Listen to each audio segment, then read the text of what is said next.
Μπορεί να έχετε παρατηρήσει ότι το παιδί σας είναι ντροπαλό, να αποφεύγει να μιλάει για τα συναισθήματά του ή να μην νιώθει άνετα σε κοινωνικές καταστάσεις.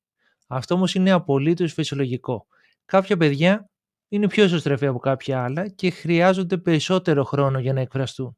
Σήμερα θα δούμε πώς η μουσική μπορεί να γίνει ένα ισχυρό εργαλείο που θα βοηθήσει το παιδί σας να ανοιχτεί και να εκφράσει τα συναισθήματά του με ένα φυσικό τρόπο.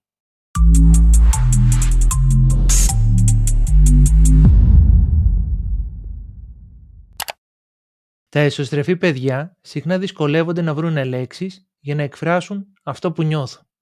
Η μουσική δίνει τη δυνατότητα να εκφραστούν χωρίς να μιλήσουν άμεσα, είτε τραγουδώντας, είτε παίζοντας ένα μουσικό όργανο, ακόμα και ακούγοντας μουσική.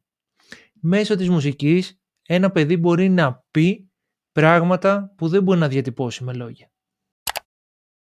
Ένα εσωστρεφές παιδί μπορεί να αισθάνεται έντονα συναισθήματα, αλλά να μην γνωρίζει πώς να τα εκφράσει. Η μουσική λειτουργεί ως ένας συναισθηματικός καθρέφτης. Ένα παιδί μπορεί να ταυτιστεί με ένα ρυθμό, μια μελωδία ή ακόμα και τους στίχους ενός τραγουδιού για να καταλάβει καλύτερα τα συναισθήματά του. Ακούγοντας ή ακόμα καλύτερα δημιουργώντας μουσική, αναπτύσσει την ικανότητα να αναγνωρίζει και να διαχειρίζεται τα συναισθήματά του πολύ πιο εύκολα.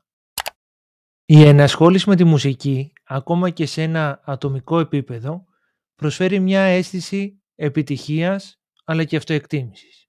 Όταν ένα παιδί μάθει να παίζει ένα μουσικό όργανο ή συμμετέχει σε μια χοροδία, νιώθει ότι κατακτά ένα τρόπο επικοινωνίας με τους γύρω του.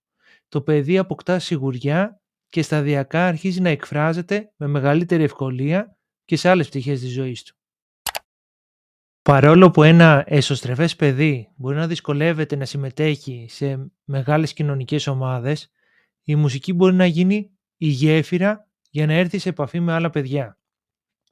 Μια φιλαρμονική μπάντα, μια χοροδία, ακόμα όμως και ένα απλό μάθημα μουσικής προσφέρουν ένα ασφαλές περιβάλλον αλληλεπίδρασης.